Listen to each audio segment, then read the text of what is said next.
Hello दोस्तों, मेरा नाम है असम सिसोदिया और आप देख रहे हैं मेरा चैनल अस्सलाम वालेकुम। और आज हम बात करने वाले हैं ड्रामा सीरियल खेल के बारे में। अच्छा दोस्तों, तो कल खेल की शायद 58 एपिसोड जो है कल आई थी यूट्यूब के ऊपर। और अब नेक्स्ट एपिसोड जो है वो मंडे को आएगी, तो ये 2 दिन खाली है उसके लिए। तो मैंने सोचा कि क्यों ना उसका रिव्यू कर लिया जाए, क्योंकि रोज़ ड्रामा आता है तो उसका रिव्यू करना थोड़ा मुश्किल हो जाता है कि रोज़ रिव्यू करूं। लेकिन पूरे हफ्ते का एक दिन बैठकर तसल्ली से रिव्यू कर लिया जाए, मेरे हिसाब से ये ज़्यादा बेहतर है। तो सबसे पहले हम बात किसकी करें, मतलब काफ़ी सारे कैरेक्टर्स हैं इस ड्रामा में, किसी एक को भी नहीं छोड़ सकते, सारे जो है इम्पोर्टेंट है। तो आई थिंक चलिए समन से शुरुआत कर लेते हैं। तो समन की कहानी क्या रही है इस हफ्ते? तो वही जो समन शुरुआत से इस ड्रामा में कर रही है कि इनसिक्योर है, शुरुआत से ही इनसिक्योर है, जब से आई है तब से इनसिक्योर है वो, और इस हफ्ते भी इनसिक्योर ही रही। अब सबसे पहली बात, वो गई थी टीना की मदद करने के लिए, टीना की हेल्प करने के लिए वो गई सारिम से मिली। सारिम या साइम, अच्छा सारिम से मिली। और सारिम से बात करते करते सारिम ने कह दिया कि तुम्हारा शोहर इतना अच्छा है कि अलिशबा के आगे पीछे घूमता है, बस। फिर बात क्या थी, समन जो है अनसिक्योर जो पहले से थी वो बहुत ज़्यादा हो गई। और उसके बाद वो जो दूसरी की प्रॉब्लम सॉल्व करने के लिए गई थी, वो खुद ही जो है एक प्रॉब्लम बन के अब सामने आ रही है, जो फारिस और मामा जान हैं उनके। तो अच्छा, इस घर की भी स्टोरी कुछ अलग चली है इस पूरे ड्रामा में, तो उसके बारे में भी हम ज़रा थोड़ी सी बात कर लेते हैं। सबसे पहले इस घर के अंदर जो है फारिस, वो बहुत ज़्यादा चिड़चिड़ा रहता था, समन से चिड़चिड़ा रहता था, अपने अब्बा से चिड़चिड़ा रहता था। लेकिन बाद में जो है उसकी समन से शादी हो जाती है, और फिर जो है खुद जो शादी करवा रहे हैं, मतलब के जो अब्बा जान, वो खुद जो है उनको आत्मग्लानि का ऐसे एहसास होने लगता है। उन्हें लगता है कि मैंने कुछ गलत कर दिया, और फिर वो जो है घर को भी छोड़ के चले जाते, फिर वापस भी आते, एक्सीडेंट भी करवा लेते अपना, और बाद में वो चिड़चिड़े हो जाते। मतलब वाह, मतलब पहले फारिस चिड़चिड़ा था इस घर में, उसके बाद जो है फारिस के अब्बा चिड़चिड़े हो जाते। अच्छा, अब इसमें भी फिर सोने पे सुहागा ये है कि अब्बा के चिड़चिड़े होने के बाद जो है समन चिड़चिड़ी हो गई। वाह, मतलब अब्बा और फारिस अब उन्होंने सिचुएशन को एक्सेप्ट कर लिया है कि ठीक है, अब जो हो गया वो हो गया, अब समन है और हमें उसका ख्याल रखना। तो अब समन खुद चिड़चिड़ी हो गई है, इनसिक्योर हो गई है। तो अजीब, मतलब इस घर का मुझे समझ नहीं आ रहा है कि ये डायरेक्टर करवा क्या रहा है इनसे, कि कभी जो है फारिस के सुर नहीं मिल रहे, कभी अब्बा के तारे नहीं मिल रहे, और अब समन का एटीट्यूड जो है वो नाकाबिले बर्दाश्त हो रहा है इन दोनों के लिए। खैर देखते हैं आगे क्या होता है। वैसे मुझे इस तरह से अंदर से फीलिंग आ रही है कि समन के साथ आगे चल के बहुत बुरा होने वाला है। आई होप कि ऐसा ना हो, लेकिन अंदर से फीलिंग आ रही है, दिखा रहा है ड्रामा ऐसा, तो क्या कर सकते हैं। खैर आगे चलते। तो अच्छा, फारिस का भी हमने जिक्र कर लिया, अब्बा का भी कर लिया, तो सीधा अब आ जाते हैं हम हमारे सद्दाम पे। सद्दाम का जो रोल था, जब से इंट्रोड्यूस हुआ है ड्रामा में, बहुत लेट इंट्रोड्यूस किया इस रोल को, और काफ़ी बढ़िया रोल मैं कहूँगा इस ड्रामा का। अब तक जितने भी रोल मैंने देखे, उसमें सबसे सिंसियर और सबसे ज़्यादा होशियार रोल जो था वो सद्दाम का ही है। तो इस हफ्ते भी उसने बहुत ज़्यादा होशियारी बरती, सारिम को घर पे बुलाया, लेकिन जो है उसने फिर भी एक कंडीशन रखी कि तुम जाओगे, भाई से माफ़ी मांगोगे। तो ये अच्छी बात है कि वो देख रहा है, वो अपने भाई को सुधारने की पूरी कोशिश कर रहा है, वो चाहता है कि उसका भाई लाइन पे आ जाए। तो अच्छा लग रहा है, और अलिशबा के साथ भी केमिस्ट्री बहुत बढ़िया चल रही है उसकी, तो ये भी एक अच्छी चीज़ है जो कि। और इसी के साथ सद्दाम जो है वो काफ़ी सिंसियर लगा मुझे इस ड्रामा में, काफ़ी बढ़िया रोल है, काफ़ी अच्छे से लेके चल रहे हैं, और इसको मैं चाहता हूँ कि ऐसे ही लेके चले, कोई इसके साथ ज़्यादा वो ना हो, एक्सपेरिमेंट ना हो, तो बेहतर रहेगा। चलिए अब आगे बढ़ते हैं, बात कर लेते हैं सारिम की और टीना की, दोनों की एक साथ ही बात कर लेते हैं, क्योंकि केमिस्ट्री दोनों की अभी जो है रंग पकड़ रही है, और ज़्यादातर उन दोनों को जो है वो टाइम भी दिया जा रहा है ड्रामा के अंदर, तो उनके बारे में ज़्यादा बात होगी। तो टीना का जो रोल है, मतलब समझ आ गया है कि उसको किसी भी कीमत में सारिम चाहिए।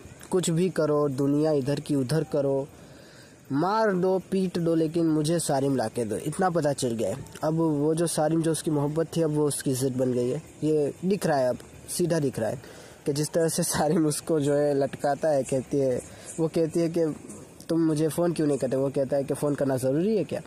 तो मतलब समझ में आ रहा है कि अब टीना भी समझ गई कि यार जब इसको ज़रूरत होती है तभी मुझे याद करता है, बाकी तो मैं इसके लिए ढेला भर भी कोई मतलब जगह नहीं रखती इसके दिल में।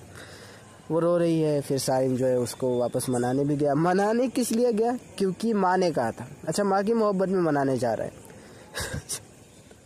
तो मतलब टीना की सच में कोई वैल्यू नहीं है, मतलब सारिम की नज़रों में कम से कम। तो वो माँ की वजह से मनाने भी गया, उसे मनाया भी, माँ से भी मिल लिया, बाप से भी मिल लिया, और सब कुछ किया क्यों? क्योंकि माँ खुश हो जाए अपनी। वाह।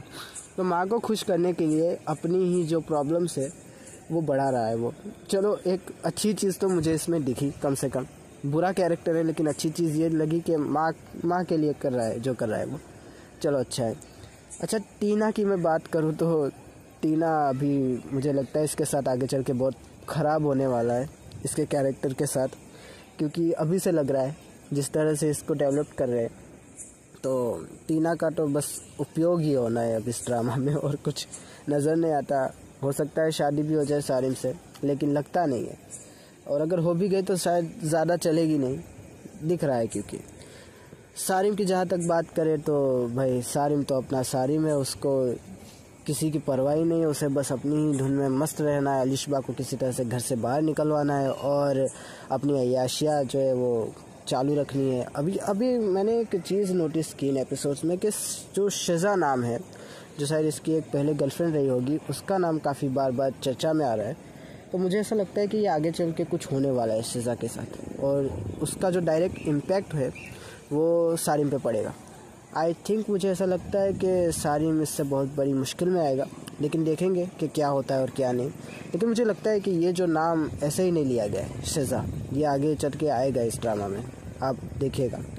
अच्छा, फिर हम आगे बात कर देते हैं, कल के एपिसोड की बात कर लेते हैं। लास्ट एपिसोड जो हमने देखी कि हाँ, सारिम आया, बाप से भी मिल लिया, और जब बाप कहता है कि तुम मेरी बेटी से शादी क्यों करना चाहते हो, तो वो एकदम हैरान हो जाता है। मतलब कि क्या मतलब शादी क्यों नहीं करना चाहता, मतलब सॉरी, शादी क्यों करना चाहता।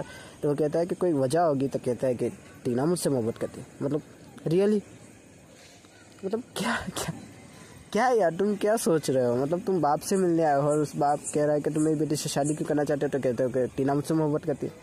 अच्छा, फिर उसको जो है झपकती है ये बात अपने दिमाग में कि वो गलत बोल गया, और फिर वो कहता है, उस असल में बाप ही उससे करेक्ट करता है कि तुम शादी नहीं करना चाहते। तो वो कहता है कि हाँ, मैं भी करना चाहता हूँ, ये वो सब बातें होती है। अच्छा, वो झूठ बोल देता है कि भाई बाहर गए हैं। बाप जानता है कि ये झूठ बोल रहा है, लेकिन फिर भी वो ऐसे दिखाता है कि ठीक है भाई बाहर गए। लेकिन बाद में जो है वो अपनी बीवी से डिस्कस करता है, टीना की माँ से डिस्कस करता है, और मुझे अच्छा लगा ये रोल। बाप का रोल है, लेट आया है और काफ़ी लेट आया है, लेकिन अच्छा लगा कि जिस तरह से वो बेटी के बारे में कंसर्न है। मतलब ऐसा ही बाप होना चाहिए। ऐसा थोड़ी होता है कि किसी भी के साथ जो है वो, जो मैं ड्रामा नहीं चल रहा उसके अंदर जो बाप है, मतलब वो बाप के नाम पे धब्बा है वो कैरेक्टर मैं का। ऐसा थोड़ी बाप होता है। मतलब बेटी गलतियाँ पे गलतियाँ करे और उसे कुछ दिखता ही नहीं, उसे बस बेटी ही दिखती है, अजीब कुछ। खैर, उसकी बात नहीं करते, हम इसकी बात करते। तो बाप का रोल बड़ा अच्छा है, मुझे अच्छा लगा। लेट आया है लेकिन मस्त आया है, और जिस तरह से वो कंसेंट है, ऐसे कंसेंट होते हैं बाप, और ऐसे ही होते हैं, ऐसे ही दिखाना चाहिए। बाप कोई परी जो होती है ना, पापा की परी, वैसा नहीं होता, वो सिर्फ रील्स में होता है। असलियत में ऐसा ही होता है कि बेटी अगर कोई गलती करने जा रही होती है तो बाप उसको रोकता है और उसको जो है बताता भी है, उसके ऊपर सख्ती भी करता है कि तुम ये कर रही हो, वो गलत कर रही हो। खैर, टीना के साथ जो होगा वो तो होगा, लेकिन सारिम तो अभी मज़े में है। अभी उसको सबसे ज़्यादा जो है फुटेज मिल रही है, मैं कहूँगा इस ड्रामा में। स्टार्टिंग में इतनी नहीं थी, लेकिन अब उसके ऊपर अच्छा खासा फोकस है भाई। और टीना के ऊपर भी अब मैं देख रहा हूँ कि धीरे धीरे फोकस बढ़ रहा है। तो मुझे लगता है कि आगे जो भी स्टोरी चलेगी वो इन दोनों के इर्द गिर्द ही चलेगी। देखने बहुत मज़ा आने वाला है इस ड्रामा के अंदर। खैर, देखते हैं क्या होता है। क्या पता अगले 2-4 एपिसोड के बाद सेकंड लास्ट भी आ जाए, क्योंकि कुछ कह नहीं सकते ना पाकिस्तानी ड्रामास के बारे में कि कब सेकंड लास्ट आ जाए। हम टीम के बारे में तो बिल्कुल नहीं कह सकते। मतलब कि जिसका वहशी का सेकंड लास्ट आ गया था, मैं ऐसे सोच रहा था मतलब ये क्या मजाक है। मतलब अभी सेकंड लास्ट कहाँ से आया ये, मतलब कहाँ से निकाला और अचानक से वो ड्रामा एंड हो गया। तो कुछ कह नहीं सकते, लेकिन हाँ मज़ा आ रहा है इस ड्रामा में भी। देखते हैं आगे चल के क्या होता है। अच्छा ड्रामा जा रहा है, देखते हैं। खुदा हाफिज़।